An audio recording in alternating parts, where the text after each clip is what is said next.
Greetings my friends, how are you doing? This is Zed from Zed Outdoors and I hope you're having an awesome day. So today I'm joined by a dear friend of mine, Sharif Adams. Sharif, how are you doing? All the better for having you here, Zed. Well, I appreciate you having me. We are in Dartmoor, which is in the southwest of England. And where this location is absolutely stunning. I've actually spent a couple of days with Sharif. Sharif, for those of you that may not be familiar, is a full-time green woodworker with his speciality being bowl turning. And I've spent 2 days with him. The first day we spent forging tools, which was an incredibly rewarding day. A lot of hard work, but we had two amazing tools at the end of it, which under Sharif's tuition I was forging. And then the second day I turned my first bowl. Hey! Yay! Did a very good job of it as well, I have to say, Zed. Yeah, thank you so much. He's only being kind because he's got a camera in front of him. But no, I'm joking. Sharif is honestly just an amazing teacher. So I'm absolutely chuffed. So what you're watching now in this video is kicking off a detailed series that Sharif has kindly collaborated with me on to share with you guys a broader audience. And in this particular video, what we're going to be looking at is all the fundamentals of grounding in turning bowls on a pole lathe. And so what we're going to be doing is setting the foundation by looking at the lathe, wood selection, the items you can make, the tools, etc. Two things I will stress before we continue with the rest of this video. Number one, if you look below, you'll see a timestamp of all the relevant sections that we have covered throughout this video, should you wish to jump to that particular section. The second thing we have done is Sharif has very kindly compiled a detailed blog post that is also linked below. And what that blog post contains is all the links, etc. that will be referenced throughout this video, and also the future series that we're going to be building upon moving forward. What this video is doing is setting the grounding for this continuing series. In the second part of this series, which we're filming today as you watch this video, is we are going to be looking at a detailed process from start to finish of Sharif Adams turning a bowl in its entirety. And so that will be a part two building on from this series. If that video is already out by the time you're watching this video, then a link will be down to that below also. So without further ado, I hope you enjoy the rest of this video.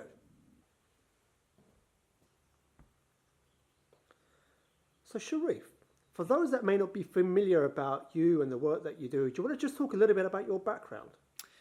Yeah, well, my introduction to woodwork probably started when I was at school, secondary school, and we had a CDT class where we made simple things like wooden coasters to put coffee cups on and stuff like that. And I absolutely loved those lessons.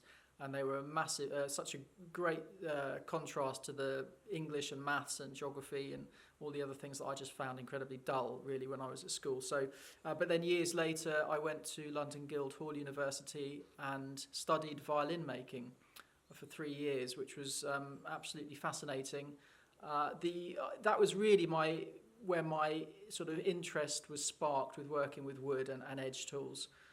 But I found the whole process extremely precise and prescriptive and mathematical, and that side of it didn't gel with me so much. After a little bit of time working with an antique furniture restorer and doing various other jobs, I discovered green woodworking, and that's really that was like my sort of light bulb moment where I was like, yeah, this is it. This is what I love. This is what I've been looking for. And actually, a result of that was that I did a spoon carving course actually up in Edale with Robin Wood, who at lunchtime on his course he served some food, and the food was served up in beautiful wooden bowls and on beautiful wooden plates. And there was something about these bowls and plates, the sort of aliveness of them. They had slightly warped rims, the bowls, and they had these lovely grooves. They had a lovely sort of tactile quality to them. And I asked him about them, and it turns out that he'd made them, and he told me he made them on a pole lathe. Now, I had absolutely no idea at the time what a pole lathe was. And my first question to him was, can you teach me how to make them? And sadly, he didn't. So he wasn't teaching at the time. So I started searching for someone to teach me, and it was a real struggle at that time. There was very, very few people. I got in touch with the Association of Pole Lathe Turners, and people were giving me different people's phone numbers. Maybe he'll be able to help you. Maybe this person will be able to help you. I must have phoned sort of 30 or 40 people, and nobody was able to help. I did eventually find a guy in Essex who was a green woodworker who had turned a few bowls, and he said, "Come down, let's spend the day together." And that was enough for me We sort of struggled through the process a little bit together, but that was enough for me to get an idea. I took photographs of his lathe. I asked him about how he makes the tools, and I then went away and just spent a couple of years sort of teaching myself how to do it, really. And then a few years after that, I started teaching. So how long have you been teaching for then? About 8 years I've been teaching now, and what I've really noticed over that time is just the volume of people who have developed an interest in pole lathe bowl turning. Largely, I'm sure, as a result of social media and people becoming more aware, and that interest is developing generally. But it's been fantastic. There are lots of people coming through now for teaching, and some of the people I've taught in the past are now teaching themselves. They're running their own courses, which is just wonderful to see. So it's been great. And have you been turning for that same amount of time, or a little bit longer? A little bit longer. About 11 years I've been turning for now myself. And so, it's been an interesting journey, and I always sort of have this, I'd like to just a little nod of acknowledgement to Robin Wood, for example, who really sparked that interest in me initially, and I think a lot of other people, he was the person that sort of, in some ways I think he was the person that brought that craft back really from it was like nobody really that I know of was doing that in this country until Robin found George Lely's lathe in the Museum of English Rural Life in Reading, and sort of started to teach himself how to do that. So he was a real catalyst. And your teaching, where is it you do your teaching? Is it primarily in Dartmoor, or do you travel around the country? I do travel around the country and teach. I have recently started doing a bit of teaching with Schumacher College in Dartington, part of their Craft Revolution project that they're running, and I teach a few other places, and some of the events. A few of us have started an event that's happened 2 years now called the Bowl Gathering, which brings people together just celebrating the wooden bowl, specifically bowl turning and bowl carving. So I teach there. There's a few other places I teach, but the vast majority of what I teach happens here at my Dartmoor workshop. All my courses are run here, my forging courses, my bowl turning courses, and some of the more advanced projects like locking lidded boxes and cup turning and stuff, that all happens here. And lastly, before we then pursue on to the rest of this video, what are your intentions with this series? What is it you'd personally like to get across more than anything? What I said to you earlier was that I struggled when I was trying to learn, just to find somebody just to get an insight into how it all works, really. And there are people now around the country teaching, but I'm very aware that there aren't always people who can get to a course for various reasons. Maybe you live in another country where aren't people teaching, or you live in a different part of the country, you just can't afford to go on a course. So it's my hope that by going through this basic introduction, it will allow people in that position to be able to actually have a go themselves. Also, people who have been on courses with me or some of the other teachers might be able to use it as a reference for some of the things. There's an awful lot going on. It's an extremely sort of complex subject, bowl turning, and in a one-day course or a couple of day courses, it can be overwhelming, the amount of information. So people sometimes go away and there's little details or subtle little nuances that they've forgotten. So it's my hope. I'm going to do the very best I can. We're limited because it is a video. I'm not there in person, or you won't have a teacher at home with you to point out things if you're doing something slightly wrong. But it is my hope that if I do the best I can, that it will at least be some way, it will at least go some way to be able to helping people carry on turning and hopefully sort of spread that information about a little bit, yeah. So Sharif, just before we go ahead and look at the lathe, I think we've just got to discuss the location. It's an absolutely stunning location. It's a very beautiful place. I'm very lucky to live here and work here, yeah. And so what is this place itself where you're based? We're on a working farm, northeast rural Dartmoor, and this is an old threshing barn. So it's an old barn, stone-built barn, where the grain used to be dried and threshed. It's got some of the original cleft timbers up on that side of the roof. It obviously would have been thatched at one point, but it's that's all gone. And it's a lovely space to work in. And so this one here, one thing you can't get over with Dartmoor is the stunning scenery outside. It's beautiful. And we're very fortunate today, actually. It's a beautiful few days we've had. The sun's been shining since you got here, Zed. I don't think you should ever leave. That's it. I'll be setting up permanent camp in Dartmoor. I hope so.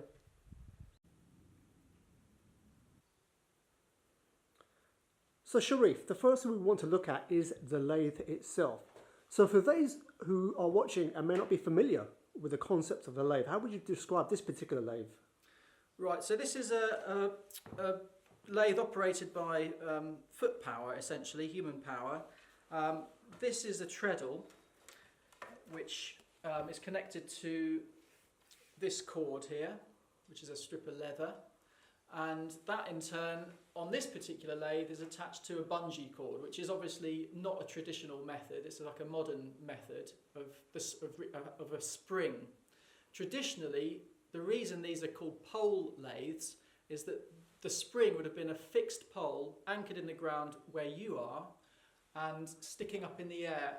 The cord would have been tied to the top of the pole, and when the turner pushes down on the treadle, that pole would flex, and when he lifts up, that springs back again. I'm just using a bungee cord because it's easier to move around and set up in different locations than a great big pole. The workpiece sits between these two metal centres. These blocks of wood the centres are fixed into are called poppets, or headstock and tailstock. And the piece of work you're working on sits between these two centres and spins when this is wrapped around it, when the foot goes up and down. The turner then takes a cut as you push down on the treadle. A cut is made, and as you lift your foot up, the tool just comes away momentarily, ready for the next cut. Essentially, that's it. So in my understanding, and if you can clarify, would a bowl lathe, the lathe that you're turning bowls with, be typically heavier than a conventional lathe, like a spindle lathe? Yeah, absolutely. They need to be slightly heavier, just because there's a bowl spinning around on a lump of wood that's going to make a bowl is quite a heavy lump of wood, and when that's spinning, you can get all sorts of vibration and wobble if the lathe doesn't have a certain amount of weight. Typically, lots of pole lathes have been used for turning chair legs, spindles for chair making, but what I would advise anyone to do who's really interested in lathes is to get a copy of a book called The Wooden Bowl, which is written by Robin Wood.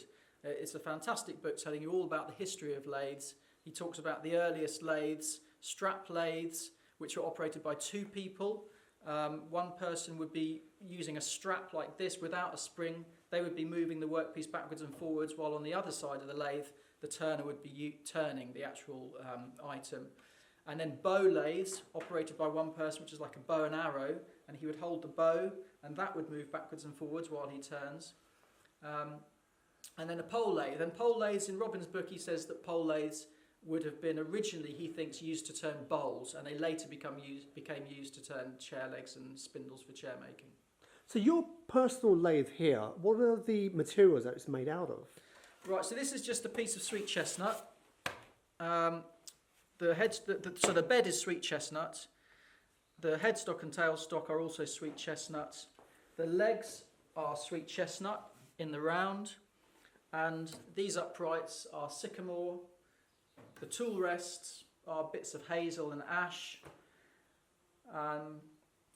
Yeah, it's essentially, the reason I use sweet chestnut for this one is because it's going to be outside from time to time, and sweet chestnut it weathers well. It's good. It sort of, it takes the weather quite well. So Sharif, this is a second type of lathe we're going to look at. It is. This is this is your lathe, Zed. This is Craig Banks made this for you out of a beautiful bit of oak, and this is just another form, another style of lathe.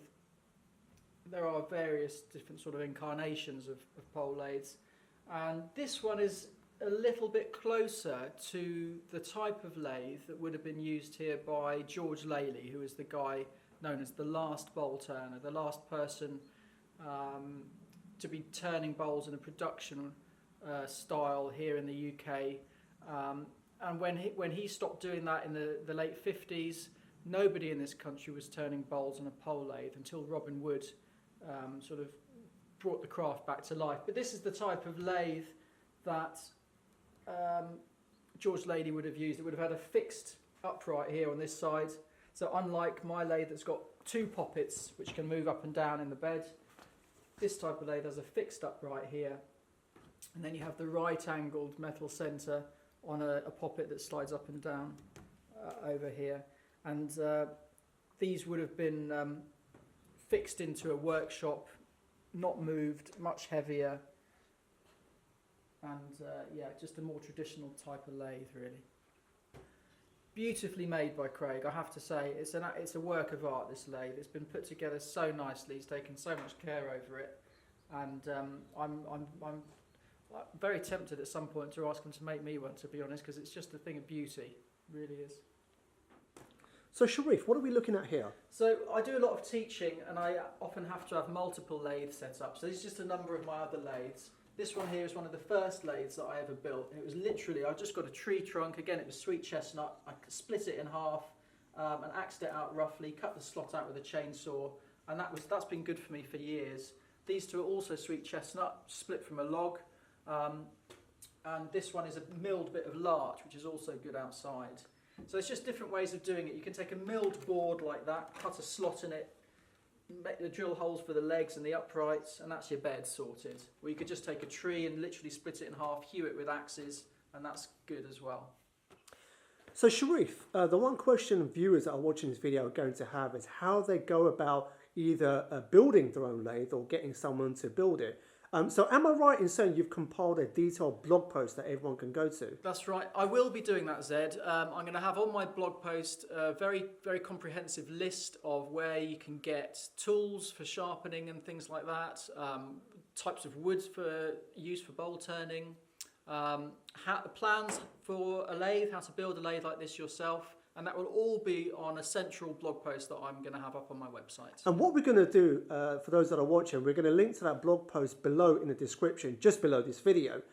So in specific regards to this lathe, one thing we're going to have within that same blog post is we're going to have plans, aren't you? Are you giving away plans to people? I am. That's going to be free up on my website with a cutting list of all the sizes for the bed, the legs, the headstock and tailstock.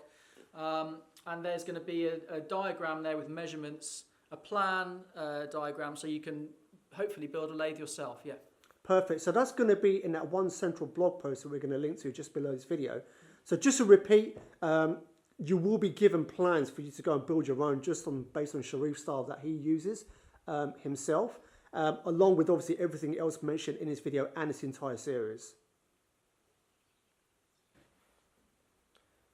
So Sharif, we've decided it's best to actually look at the items that you turn and what's possible on turning on the lathe we've just looked at. So do you want to talk through some of the items here? Yeah, well, the obvious thing to start with probably is just the wooden bowls themselves, simple wooden bowl. And what I love about pole lathe turned wooden bowls is that you can the tool marks from the cutting tool are still visible when the bowl has been finished and dried. Traditionally, turners didn't use any abrasives like sandpaper. Modern electric lathe bowls often look highly polished, or they are highly polished, and they look sort of shiny like plastic or glass or something almost. Whereas these have a sort of very tactile quality to them. You can feel all the little tiny grooves from the cutting tool. And it's one of the things that I really liked about these pole lathe turn bowls when I first encountered them. The other thing that's nice is that when you turn a bowl out of green wood, I don't know if you can see the rim of this one, but they move, and as they dry, they warp slightly. And that movement around the rim, I just find it really beautiful and organic, and I think it's really nice. It's one of the other things that sets pole lathe turned wooden bowls apart from modern electric lathe turned bowls, which are often turned, not always, but often turned from dried wood, which is very stable. So when it comes off the lathe, that's the form that remains, that very fixed, perfectly round form, unlike this sort of slightly organic shape that you get when the bowl dries. So they're the bowls. This is what we're going to talk through how to make one of these today. A simple wooden bowl that you can eat your breakfast porridge from, or have your soup from, or every meal of the day really you can eat from. So to recap, that will be part 2 to the series, where Sharif is going to very kindly show the detailed process for turning one of these. Sure. So you have some more bowls in the background there. Yeah. So these are more simple wooden bowls. These ones here, this is what's referred to as a nest of bowls. When I make one of these standard bowls, all of the inside part of this, the block of wood, all of the inside is just turned into shavings.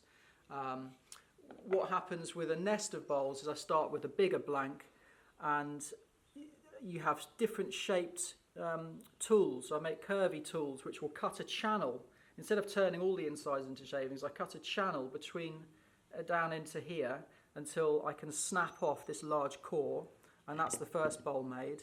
And then I can get in here and turn another one and snap that off. So there's 3 bowls that can be made, and turners will often make 4 multiple sets of bowls out of one block of wood, depending on the size of the wood you've got and how much energy you've got, because turning a large block of wood is extremely hard work. But it's very nice, especially in a spalted beech bit of wood like this, where you can see the patterns running through as it would have run through the entire block of wood. That's a nice little set, a nest of bowls. These little traditional Scandinavian drinking cups, there's lots of antique examples of these that I haven't been fortunate enough to go and see them in any museums in Sweden myself, but I've seen pictures of them, and I've got a book with some lovely examples of these. So I've really enjoyed turning some of these little handled cups recently as well. I do sometimes turn more traditional type of drinking cups, but I haven't got any examples to show you. This is an example of a flask that I've turned a little while ago. I turned that, a couple of years ago now, that one, and it's still not quite finished. I'm intending to make a stopper for it and drill some holes in there and put a strap around it, so maybe I'll do that soon. And the other thing I've got really excited about recently are these locking lidded boxes. And again, this is another from Scandinavia, an example of a type of turned box with a lid which has got, I don't know if you can see, it's got a flange there with 2 little tabs, and that sits in there, and then that locks the lid in place. And I've been making some of these for a few years now, and struggling with all sorts of things actually, because it's challenging to get in here, undercut this shape on the pole lathe, and then to get that little groove in the lid is extremely challenging. And when I started playing around with these, I was making tiny little hooks to get in there in that shape, and it was all a bit of a struggle.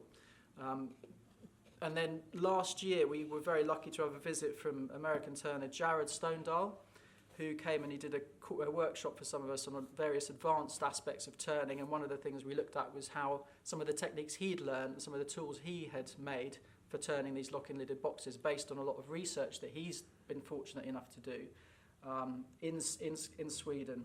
So that was great, and I've now got a different set of tools thanks to that, and making them much more efficiently.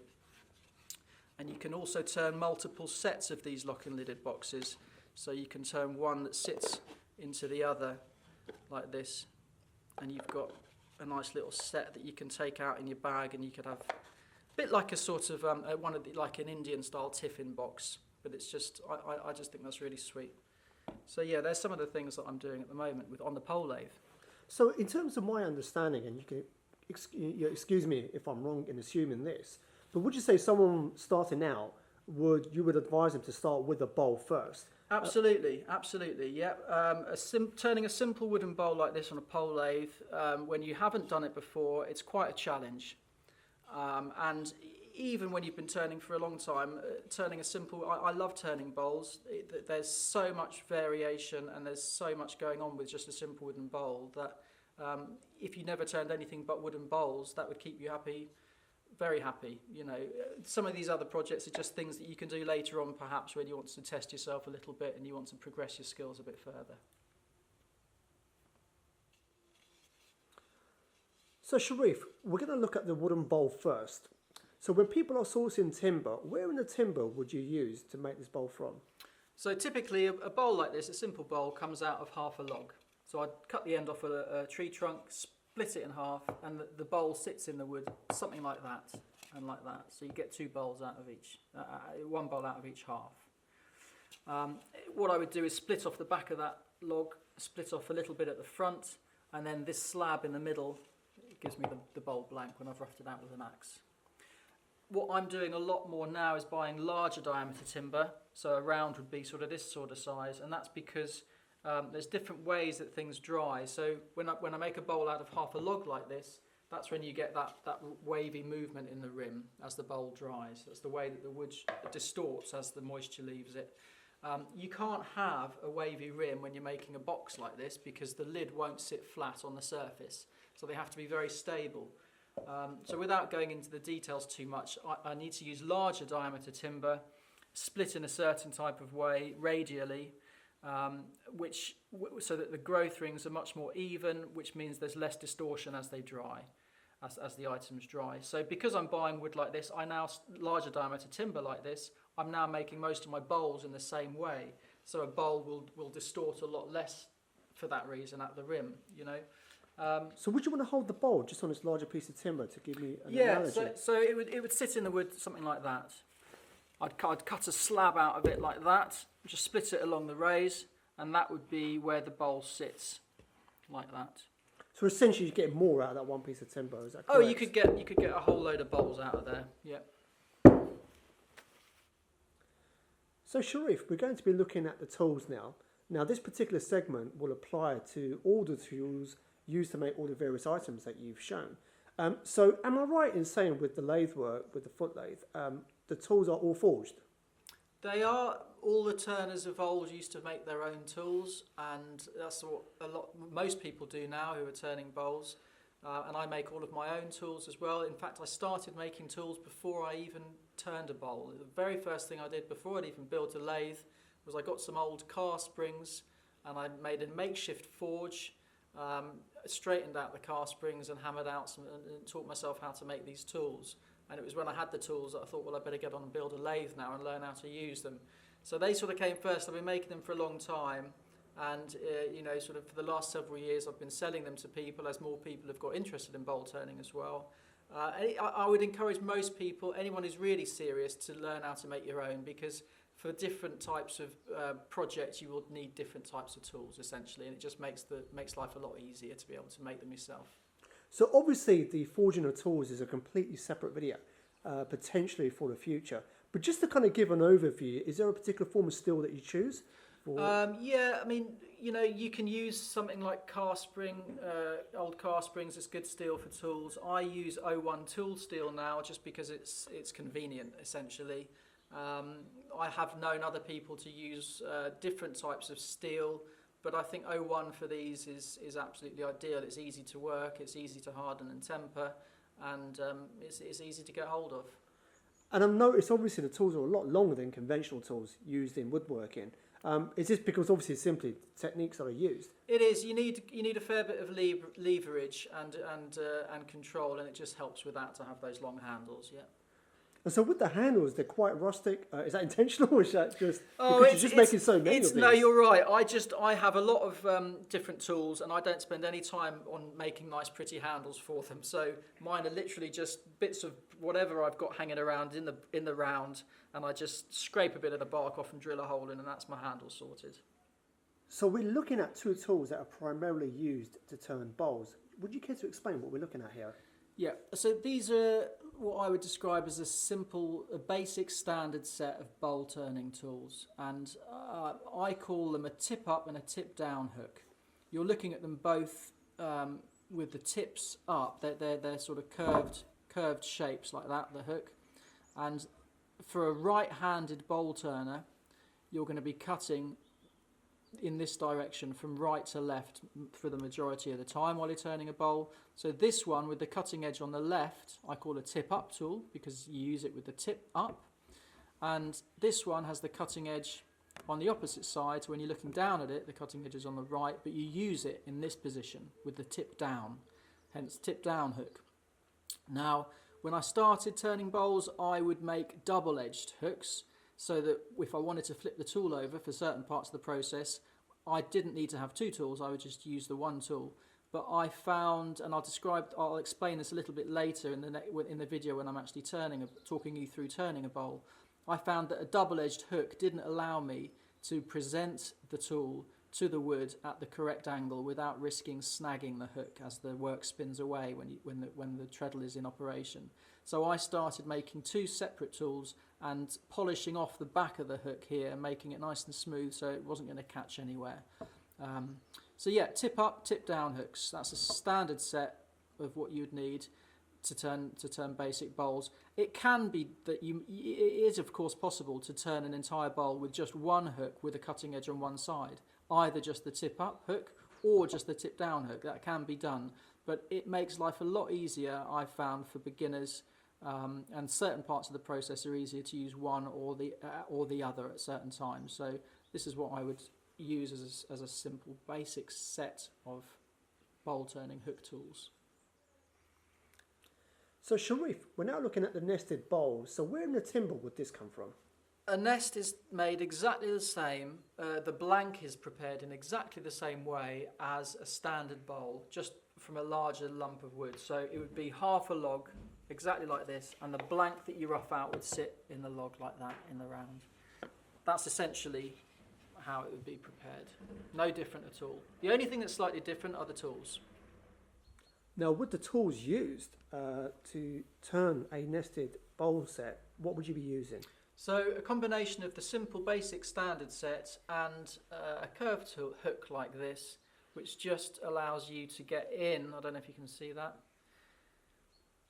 Yep. It's just got a smaller tip, and it's got a curved shape which allows you, as you're turning, to get in under here, carve that inside wall of the larger bowl until it gets thin enough to snap out, and you can break that middle section out, and you've got your blank ready to remount and turn your next set. So just to recap, the two sets of tools we saw just earlier, tip up and tip down, is used to do a lot of the work. And well, yeah, you would use them to do, I would use a standard tip up hook, for example, to shape the back of the bowl, just like I would turn any bowl on the back. And then when I've turned it round, instead of hollowing it all out to shavings, I would use a curved hook like that just to cut a channel in. So with this lidded box, where in the timber would you take this from? So this is what I was saying earlier. You need to use larger diameter timber like this, and you would split it along the rays here, and ideally you're looking to split it so that you've got these growth rings are as sort of even and straight as possible. So a section like that, and then the box, that would be the box blank that I would take out of there, and the lid for the box would just sit next to it in the wood. So essentially you'd be looking at something like that.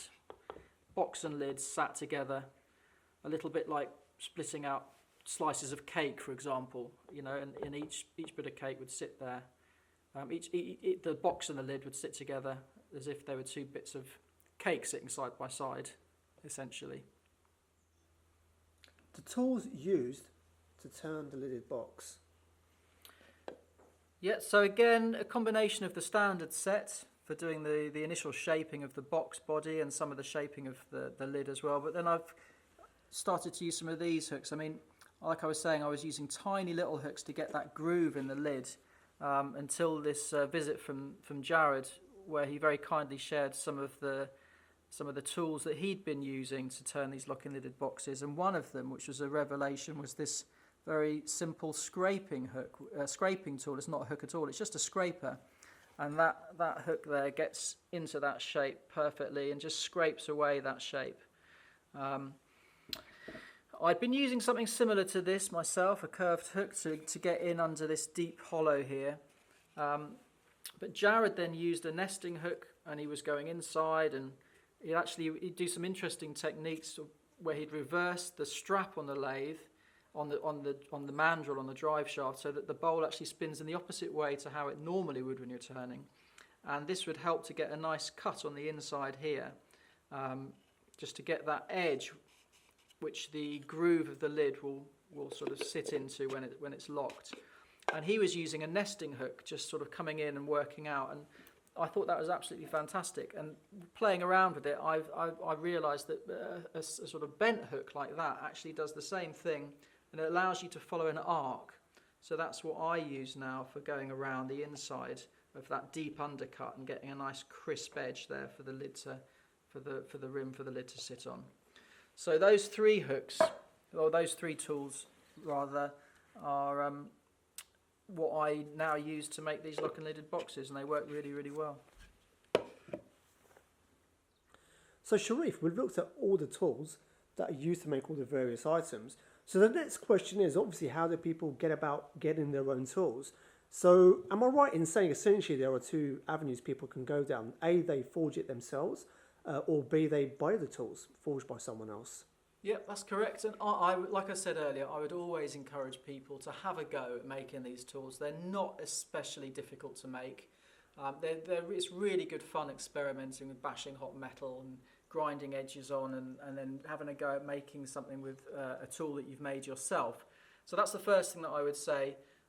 There are, I run courses here as well in teaching people how to turn bowl hooks, which you yourself did just a couple of days ago, Zed, and thoroughly enjoyed yourself bashing hot bits of metal. Saw you breaking a sweat for the first time ever, which was good.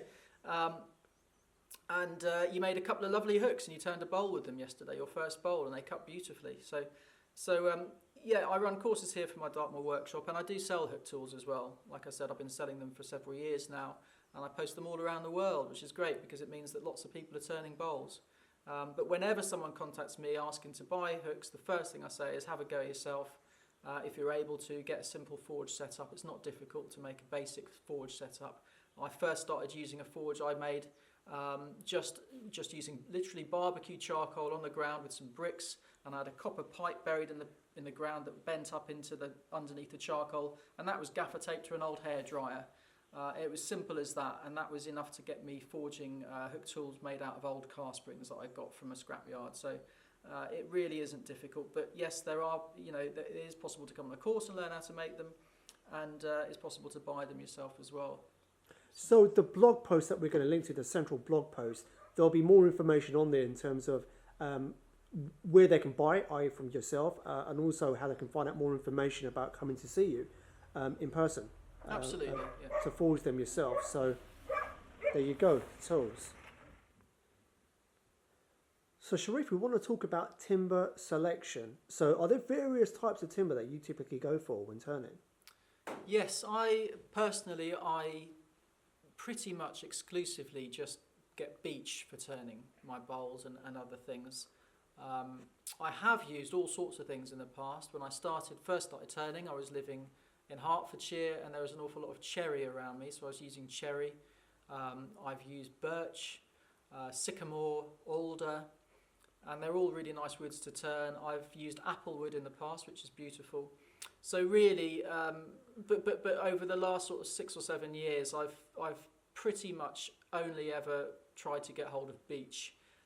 For a number of reasons. A lot of our native hardwoods here in the UK are very sort of pale coloured woods, like the sycamore and birch, and I like wood that's got a slightly sort of darker nut brown type colouring to it, and beech sort of ticks that box. And the other thing is that beech spalts very readily, and that's a type of spalting is where a fungus starts to feed on the sugar in the cell structure of the wood, and it leaves these patterns behind, which look pretty. They basically sell very well, which is why spalted bowls are attractive to buyers. So I found that if I have a load of bowls on a stall, it's usually the spalted ones that sell first. So obviously that's good from the point of view of somebody who makes bowls and sells them. But otherwise, I just like the way that beech turns. It turns very nicely, and it cuts very nicely, and it makes really nice durable bowls. So in terms of the advice to people that are watching, is it generally a case of what's available to you? Absolutely. And what most people do, what I started, I buy timber now from a forester who delivers tree trunks essentially just outside my workshop there on a big forwarder tractor with a crane, But most people who start turning bowls aren't going to be able to do that, obviously. And what I was doing to begin with, what most people do is find like a tree surgeon nearby, locally to you, who will let you rummage around on his wood pile and take a few bits now and again for firewood prices before he's had a chance to cut them up. That's a really good way to get slightly larger diameter stuff than you would maybe use for spoon carving, for example, is to make friends with a tree surgeon. Or if you see anyone doing any tree work around, just stop them and have a chat and see if there's anything you can get hold of them that way. So yeah, but whatever you can use, but you do want to try to avoid making life difficult for yourself when you start turning bowls by using sort of really gnarly, knotty pieces of wood. The very best ideal thing that you can get are clean, straight sections. So when I say clean, I just mean sections of tree trunks or lengths of timber that haven't got lots of branches going out of them, ideally, haven't got lots of knots or scars or damage, just nice straight tree trunks or lengths of timber are the very best that you can use. And if you do split a piece of wood open and find it's knotty and gnarly, if you can use another piece of wood, that's better, because struggling through a knotty, twisted, gnarled piece of timber when you're trying to learn all the complexities that are involved in bowl turning just make life that little bit much harder unnecessarily. So try to get the best wood that you can. In relation to the wood, we've talked about the types of wood people should be going for. Is there a particular diameter people should be sourcing? Yeah, well, again, it's what you can get hold of, really. And I've talked briefly about how you can convert large diameter stuff into blanks and smaller diameter stuff into blanks. But I would say when you start turning bowls, a good size bowl to be turning would be something like 6 or 7 inches in diameter. That's the finished bowl. So if you start with a 7-inch diameter log, you might get a 6-inch diameter bowl out of that. Or if you start with an 8-inch diameter log, you get a 7-inch bowl. So that's the sort of diameter timber you're looking for. You can use smaller stuff, of course. The smaller, in some ways, the easier in terms of roughing out, and the less wood you have to turn, obviously, to get your bowl made. But the smaller it gets, then you start to run into difficulties with the space between the rim of the bowl and the core. So yeah, I would say a good size to aim for a beginner's bowl would be something between 6 and 7 inches diameter, and you're looking for timber around that diameter as well then. So there you go, my friends. That is a wrap for this video where we looked at the beginner's guide to pole lathe bowl turning. As mentioned at the start of this video, 2 things. Firstly, if you look below, there is an index of all the different things that were covered throughout this video, and there are timestamps should you want to jump to that particular section. Secondly, as also mentioned throughout this video, there is a detailed blog post that is also linked to down below in the description, where Sharif has kindly written out all the finer details of everything we've spoken about in this particular video, and all the videos that are going to be preceding this introduction to the series. So if you check that link out also, and what this video is doing, obviously leading on to the second video now, which is going to be looking at a detailed process that Sharif follows from start to finish on how he turns a wooden bowl. So there's 2 things I want to ask from you, the following. Firstly, please do go check out that blog post linked to below. Sharif Adams does this full time. People pay to come and see him and learn from him. And he's very kindly allowed me to come into his abode and document this entire process. So it will mean the world to me if not only do you check that blog post out down below, but also when you go to Sharif's blog to actually join his newsletter. He sends out regular information about all the things that he's up to. So it will mean the world to me, as you're always saying thank you to Sharif, to sign up to his newsletter. Secondly, I will also put a link to Sharif's Instagram down below as well, where Sharif documents a lot of his work and all the various events, etc. that he's exhibiting at. And it will mean the world to me if you give him a follow on that too. So I hope you enjoyed this video.